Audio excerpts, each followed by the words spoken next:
empowering the boards, and unlocking the potential through psychometric insights. This is all about today's member spotlight. In today's fast changing business world, great leadership starts with understanding the people's true potential. Psychometric tools are becoming a game changer for the boardrooms, helping them identifying their strengths, making better decisions, and working more closely and effectively with the teams. At Mentor My Board, we are committed to supporting directors with the right tools, trainings, and connections to excel in their board roles. We help these directors grow into strong leaders who can guide their organizations with confidence and with good governance.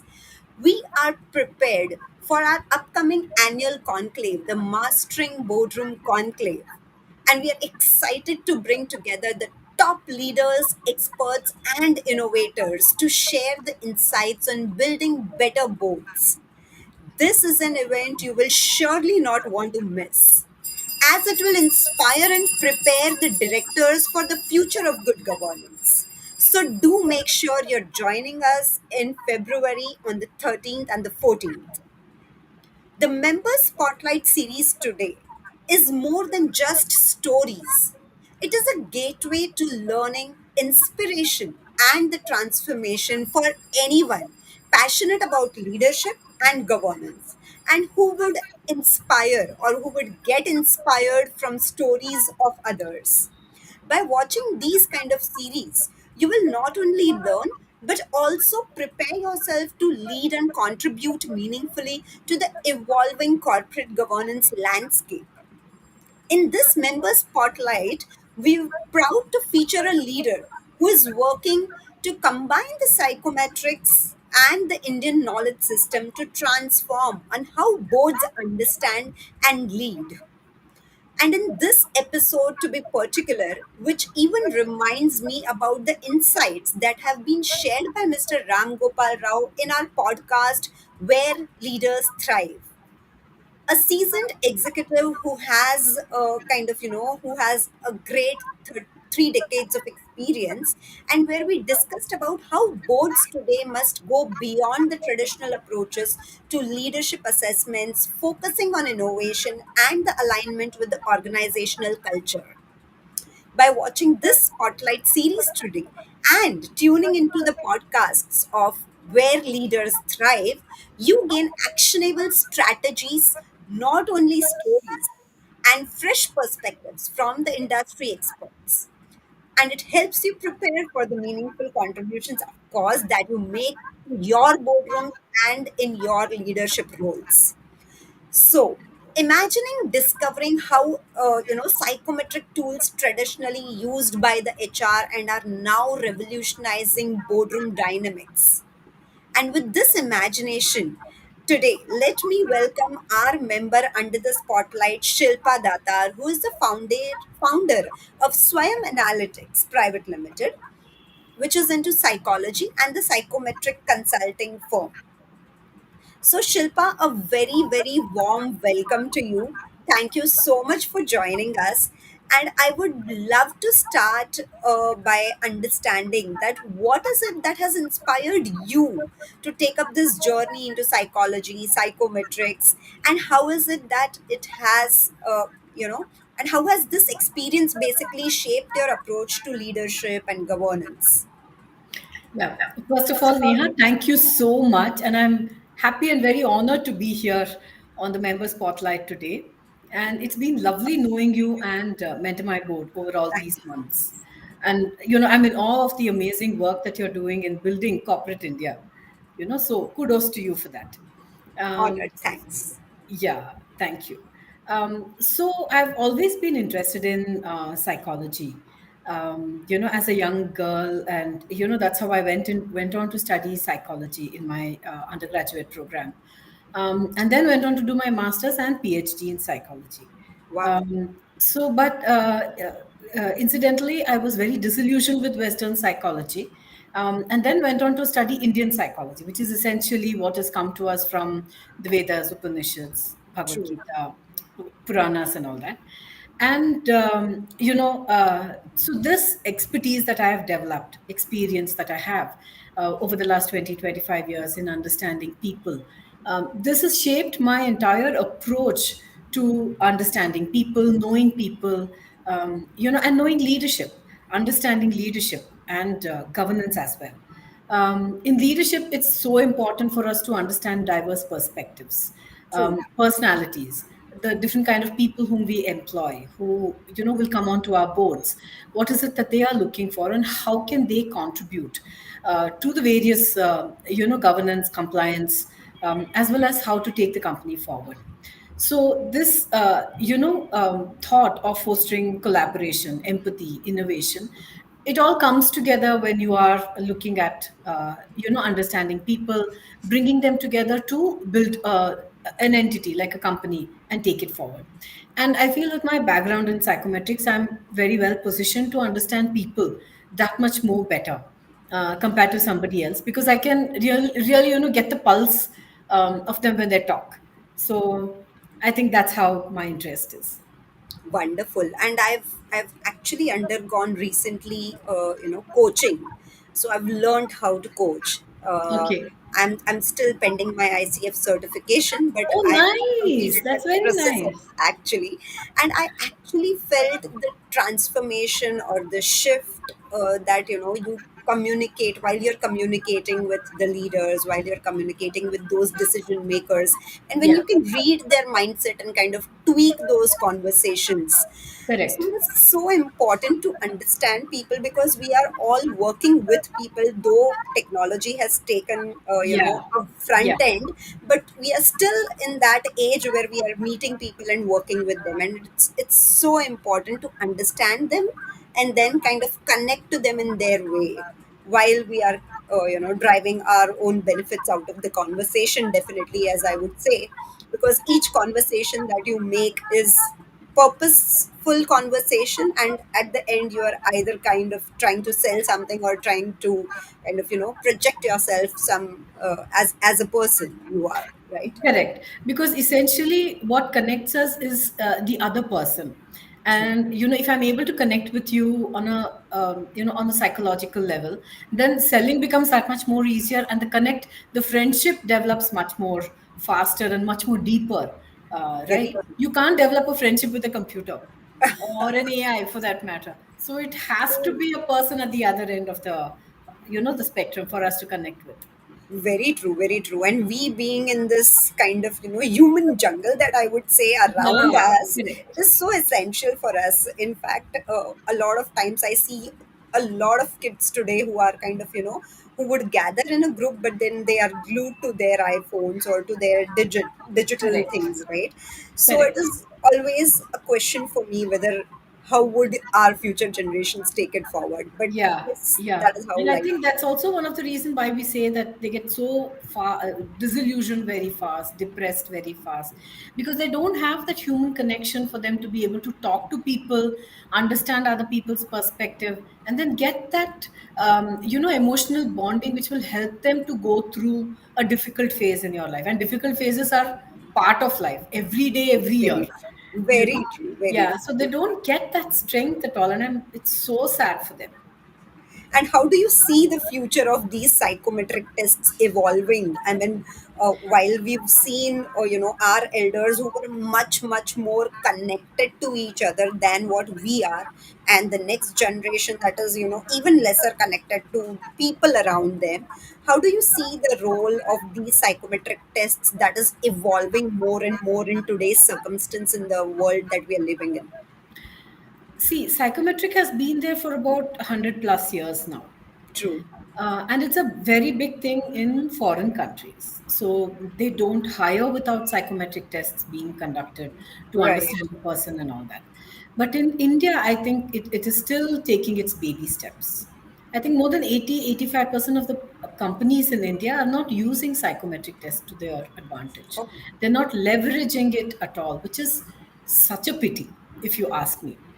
More than 80% of Fortune 500 companies, 82% in fact, are all strong believers in psychometric assessments, and they use it for recruitment compulsorily. wonderful. Yeah.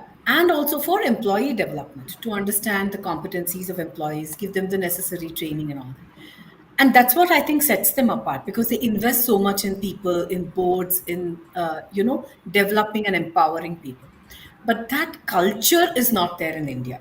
So And I true. find that that is one of the biggest problems that India faces in our companies, in Indian companies going global. And I think so, like I said, it's still very, very nascent, and I think it's going to be a big field going forward. True, true, true. So, Shilpa, when this organization, Swayam Analytics, bridges the modern psychometrics with the Indian knowledge systems, how do you see that these unique perspectives add value to the boardroom discussions and decision making? Because there are a lot of promoters that we speak to. And as you rightly mentioned, in India, we do not kind of majorly work on the psychometrics and then hire, I would not say hire for the directors, but onboarding for the directors. But yes, while it is so essential and we understand that, one wrong person in the boardroom can kind of shake the entire boardroom dynamics. So Yeah. how is it that, you see these unique perspectives adding value to boardrooms?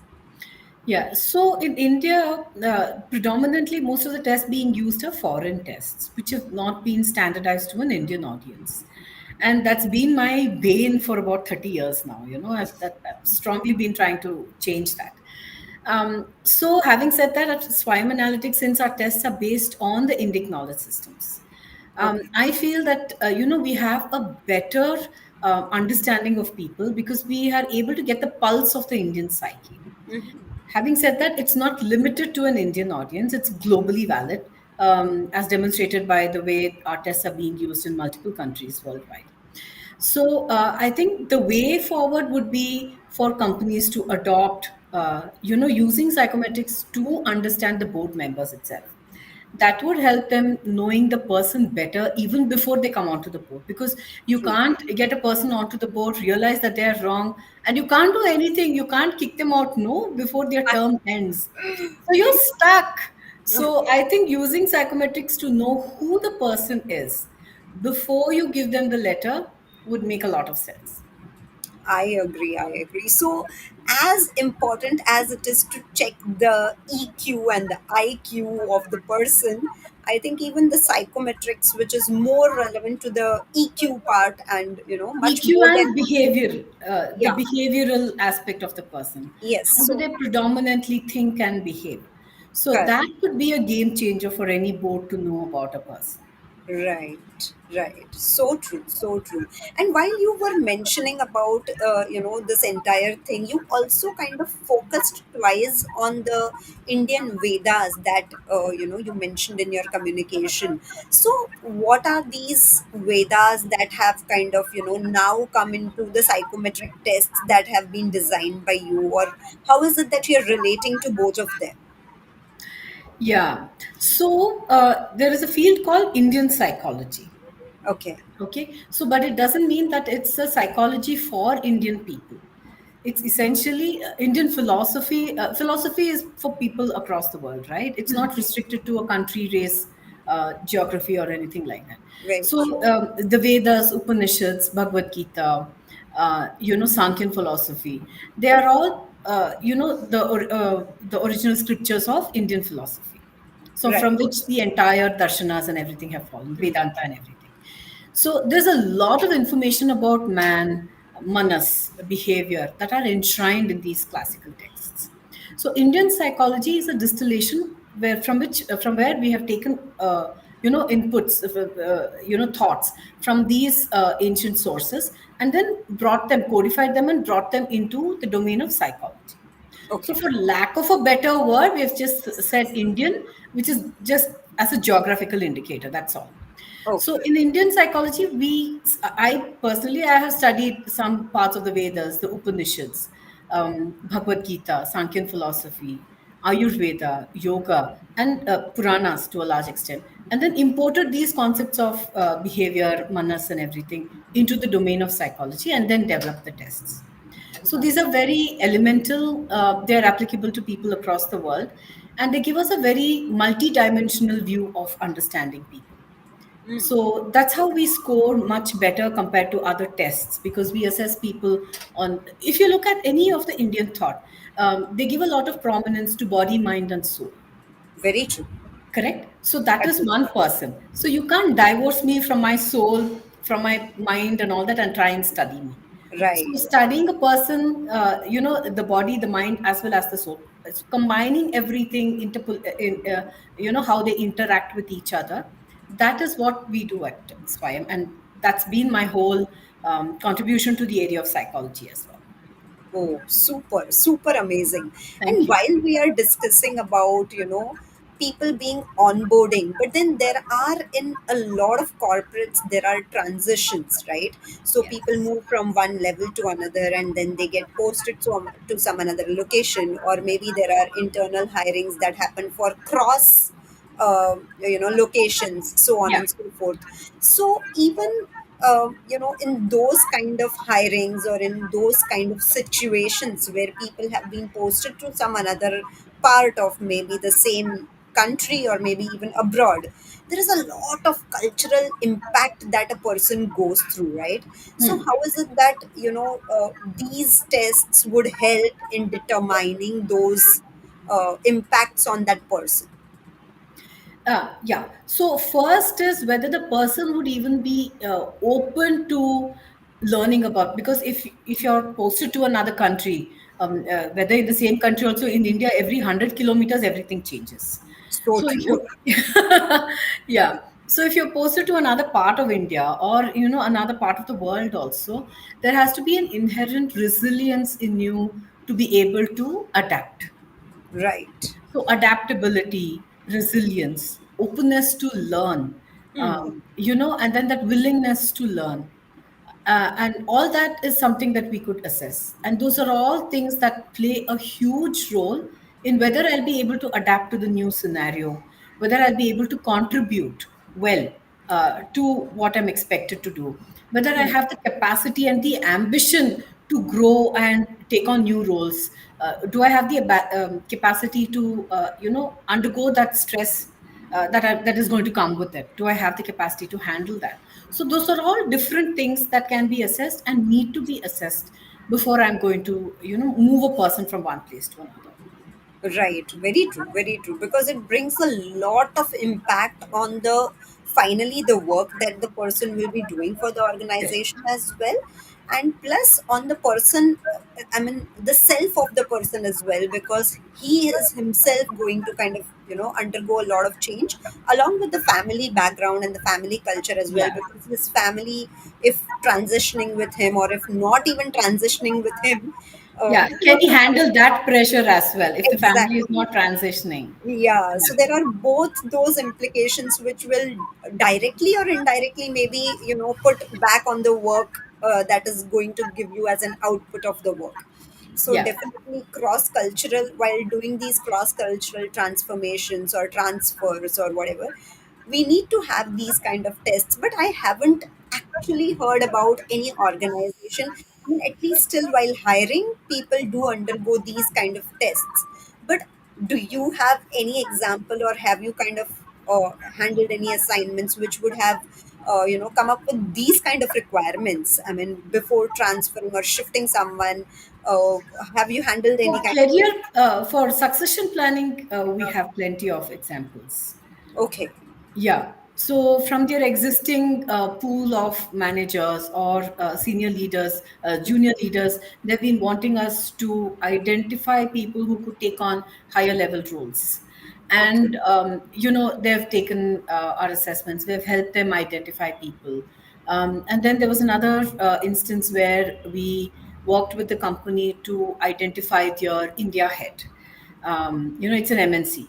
Okay. And then we identified the India head. And then the second thing that they needed was to identify from the existing pool of next level leaders. They wanted to identify people who would gel well with the new leader. Oh, that's amazing. Yeah, that was a very Okay. interesting assignment, in fact. Yeah. So we, did the assessments of all the people that they were looking at, and then we were able to identify which of them had the personality which would gel well with the India head. And Okay. and they've been working very well. It's been about almost 2.5 years plus now since we did that, and that's been working very well, and they've been going from strength to strength. So I think that was a great way for them to look at it. I can totally understand. And since it was a global MNC, I would also love to understand here about, because India is primarily, more of family oriented, or the family businesses that take up the major portion. And according to a study which I had read across somewhere, there is 85% of businesses in India are still family owned businesses, right? Yeah. And there are huge and small businesses in this space of family business. Have you kind of, interacted with any family businesses which are on a larger scale, and who have gone through these kind of, tests for their entire family? I mean, the succession of the family business to the next level of leadership? No, I haven't done that yet. I would love to do that. But I think one of the reasons why they may not be open is that they have it in their heads that who's going to take over, Yeah, if it's a family member. And then yeah. they don't want to change that, because then all their wills and that and this and inheritance, everything goes for a toss. So I'm not sure that they would be open, but I would love to explore if that can be done. Oh, wonderful.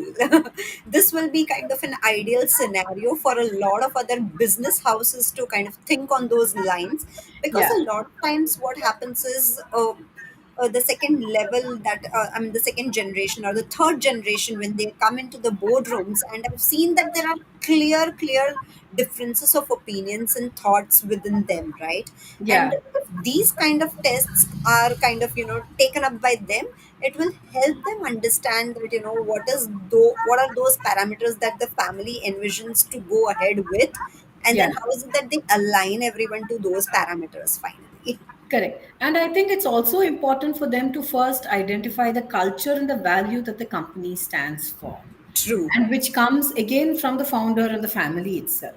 Right. And then also for other boards as well as for family owned companies as well, bring in people who would respect and support that culture is one way of So looking true. at it. The second thing is that it could also be that new blood also plays an important role in taking the company forward. Hmm. They might have very different viewpoints, but still that because of changing dynamics of the environment, technology, and all that we are living in today, every month I think they come up with a new technology. Yeah. So bringing in new blood would also make a lot of bring in a lot of strength to the company, but it would also mean that the company has to strategize at what point they want to bring them in the new blood, how they Right. want to bring them in, which area. So many dynamics over there, so many moving parts over there. True. And while we are speaking about these huge corporates and big business houses, startups have today made a lot of boom in the Indian, economy. So let's speak about startups as well, because we are on the same track. How have you seen this culture of psychometrics in the startup space? As in, how is it that startups look towards it? See, startups, there are two ways that they look at it. One is the funded startups are very keen on using psychometrics because they understand the value of hiring the right person. Oh, wonderful. Yeah. The ones who are not funded, who are bootstrapped, cannot afford it. So even True. though they want to do it, they're ready to, make do with something. And that's another reason why they're not able to go forward and get funded. Mm. Yeah. Right. So it's kind of a chicken and the egg story. What Chicken comes and egg first? situation. Absolutely. Yeah. Yeah. Okay, wonderful. And Shilpa, I would love to know about and what roles does mentoring play in such kind of, shaping the effective governance systems, and transforming the mindset of the entire generation, you say, or maybe the next gen, or entire board, so to say, very specific. And how can mentors contribute in building, strong future ready boards? Because a lot of times we've seen hesitations in the minds of people for even taking up such kind of psychometric tests, right? So you Yeah. need some kind of either mentors or influencers who can, kind of break those barriers in mind. So, what is the role of mentoring you see here? See, mentoring, I think, is indispensable for all of us if we want to grow. Yeah. Right. So, mentoring, coaching, getting somebody good who understands what we want and where we want to achieve would be Hmm. the first hurdle that that we need to cross. And mentoring, I think, is indispensable, frankly. Okay. Right. And mentoring helps us in, knowing about our own strengths and weaknesses, Right. because it gives us that, because when we are talking to the mentor, so the mentor puts across certain questions which helps us realize that, okay, this is where I'm going wrong. Hmm. And you need to have that openness for self-awareness, openness Right. to be open to accept that there are certain So true. negatives or competencies which are lacking in you, and be ready to work on them. And that is Okay. also an important thing. So mentors can help us realize that in a more softer way, rather than somebody saying, hey, you're this, that, and everything. So I think mentors play a very important role in that aspect. And then I think, of course, in building governance, helping us to know the value of compliance, not going wrong, because we have so many, a major red tech who's gone so badly wrong that, everybody is just so fed up now. And then to nurture us, to help us grow, to reach our full potential. I think all this is impossible without the support of a mentor, a good mentor. True, true. Absolutely agree to whatever you've said, Shilpa, because a lot of time we've seen that, breaking those barriers in the minds in itself takes a lot of time. And the best way I believe here is kind of surrendering to your mentor, because that is quite essential. Unless and until you are completely surrendered to them, it's difficult to kind of get that change in you. So Yeah, I yeah, totally agree. absolutely. Also would want to love or would love to know about who is your role model or who has been your mentor in life. Yeah, so my role model, I think one is being Indira Nooyi. I really look up to her. Wow. And the way she's been able to balance both her personal life and work. And she was heading PepsiCo. As an Indian, as a South Indian woman, I'm a South Indian, I live in Bangalore. And as a South Indian, to be able to go to the US and do that was, simply amazing. And she's still looked up to after so many years as well, after she's moved out of there. So true. And And that too in her age. I mean, if it is today, I yeah, still understand that we are quite open and, the mindset has completely changed. But correct. I'm sure in her age, when she took up that call, it was a big call for her. Absolutely. Yeah, yeah, yeah, yeah. So she really, raised the ceiling broke the glass ceiling and raised it for all of us women So in true. one way. Yeah. And the second one is Dr. S. Radhakrishnan. Wow. Yeah, because his philosophy. I've read a few of his. He's translated some of the Vedas, some of the books, into English. He's given his own critique on it, and I've read them, and it's very inspiring Wow. to know that he was one of the president of India, and then to be able to contribute in such a way to Indian knowledge, and then his take on ethics and leadership, and in public life. I think it's still valid even today, and it will be valid even 100 years from now. And I think it's very applicable in corporate governance. In And corporate. what one thing would you want to share from whatever you've kind of been inspired by reading his literature or his books? Yeah, I think it would be to understand people, Mm, and then to see how you can support them. right. Yeah, So supporting is so important. agree. Very true. Very true. Yeah. And what has been your key mantras to success? Oh, my key mantras is resilience is one, and never say no, never say die attitude. Wow. And I never look at anything as a problem. I always look at it as a challenge. How can I overcome this? Wonderful. And that's always stood me in good stead. Of course, I do get disappointed and upset and everything, but that lasts about maybe 1, 2, maximum 3 days, and then I'm out of it. And then looking at how can I do this in a different way? What can I do to overcome this? That's always running in my head. That is such a positive attitude, and I'm Thank you. sure we are all humans. So, Yeah, feeling low, in having those rejections is a part of life. I mean, unless correct. we see those lows, the highs will not inspire, or it will not even kind of encourage us to work for it. Yeah, it doesn't push us to overcome it, no. So So true. like they say, if everything is balanced out so well, then there is absolutely no need for you to do something different or try to find a way out of it. So the only Perfect. reason innovation happens is because your calmness has been disturbed, your placidity has been. Absolutely agree. Yeah. So it's only with disturbance, and it's always a critical injection point in your life. And Right. then you break that open, and then you see what can I do, and then you grow as an individual. And this applies even for we as humans, right? I mean, unless Yeah. there is something disturbing happening, or unless there is someone who is kind of challenging you for it, Yeah. you don't cross your boundaries and be out of your comfort zone, so to say. So Yeah. it's so important for us as well. So agree to whatever you've said, Shilpa, and I simply love this candid conversation with you. It has True. been a wonderful, wonderful conversation. Thank Thank you, you so Neha. much Even for I joining us. enjoyed talking to you so much today. Equally, Shilpa.